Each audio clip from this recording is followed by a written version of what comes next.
दोस्तों, राजस्थान के कोटा शहर में एक पुरानी हवेली है जिसका नाम है ब्रज भवन, जो अब एक होटल में तब्दील कर दी गई है। आज इस होटल में देश दुनिया से सैकड़ों पर्यटक आते हैं, लेकिन अजीब बात यह है कि आज भी इसके अंदर कदम रखते ही एक आहट सी होती है, और वो आहट है यहाँ पर वास करने वाली आत्मा की। कहा जाता है कि इस ब्रज भवन में एक अंग्रेज की आत्मा आज भी वास करती है। वो अंग्रेज जिस भवन के सेंट्रल हॉल में उसके जो दो जुड़वा बेटों के साथ मार दिया गया था। दोस्तों, यह भवन 180 साल पुराना है और इसे हेरिटेज इमारत के रूप में घोषित किया गया है। बात 1857 की है, जब देश पर अंग्रेजों के खिलाफ जंग छिड़ी हुई थी। चम्बल नदी के किनारे स्थित ब्रज भवन का निर्माण ब्रिटिश रेजिडेंसी के रूप में किया गया था। ब्रिटिश राज्य में हिंदू मुसलमानों के बीच अंग्रेजों ने झगड़ा करवा दिया।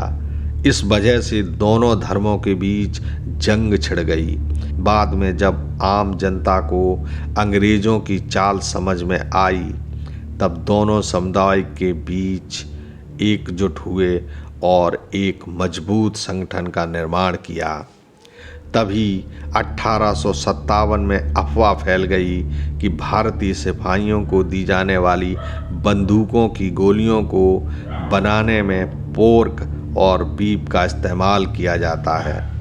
हिंदुओं में गौमांस और मुसलमानों में पोर्क पूरी तरह प्रतिबंधित था, लिहाजा सिपाहियों ने विद्रोह कर दिया। इसी विद्रोह के दौरान मेजर चार्ल्स बर्टन और उसके दो जुड़वा बेटे कोटा रेजिडेंसी में रहते थे। सिपाहियों ने विद्रोह की जंग छेड़ दी और ब्रज भवन को घेर लिया। उस वक्त मेजर बर्टन की सुरक्षा में महज एक ऊंट चालक था। सिपाहियों के गुस्से को देख मेजर के दोनों बेटे ऊपर के माले पर चले गए और चिल्ला चिल्ला कर मदद मांगने लगे, जबकि मेजर को नीचे सेंट्रल हॉल में सिपाहियों ने पकड़ लिया और वहीं पर चाकू से गोद कर उसकी हत्या कर दी।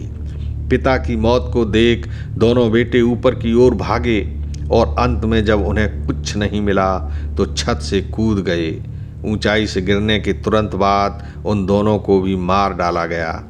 यह मंजर बेहद खौफनाक था, क्योंकि बाप के किए की सज़ा बेटों को भुगतनी पड़ी थी। अचानक हुई मौत के बाद बर्टन की आत्मा को शायद शांति नहीं मिली, और लोग कहते हैं कि उसकी आत्मा आज भी इसी ब्रज भवन में निवास करती है। इस बात की पुष्टि 1980 में कोटा की पूर्व महारानी ने ब्रिटेन के पत्रकारों को दिए गए इंटरव्यू में कहा था कि उन्होंने कई बार अपने ड्राइंग रूम सेंट्रल हॉल में मेजर के भूत को देखा है। उन्होंने यहाँ तक बताया था कि उन्होंने खुद एक बूढ़े आदमी के अक्स को देखा है, जिसके हाथ में एक डंडा था। हालांकि उन्होंने यह भी बताया कि उस आत्मा ने उन्हें कभी कोई नुकसान नहीं पहुँचाया। ब्रज भवन, जो अब कोटा स्टेट गेस्ट हाउस बन गया है, यहाँ काम करने वाले लोग बताते हैं कि रात को अक्सर छत और बगीचे में किसी के चलने की आवाज़ें आती हैं। लोगों का यहाँ तक कहना है कि आज भी अगर कोई रात के वक्त अंधेरे में छत पर या बगीचे में चला जाता है तो उसे थप्पड़ पड़ जाता है। लोगों का मानना है कि यह थप्पड़ कोई और नहीं, खुद मेजर का भूत ही मारता है। तो दोस्तों, आज की सच्ची कहानी आपको कैसी लगी हमें कमेंट्स करके ज़रूर बताएं, और आप इस कहानी के बारे में क्या सोचते हैं यह भी बताएं। आगे से फिर एक नई कहानी के साथ कल फिर मिलेंगे, तब तक के लिए गुड नाइट।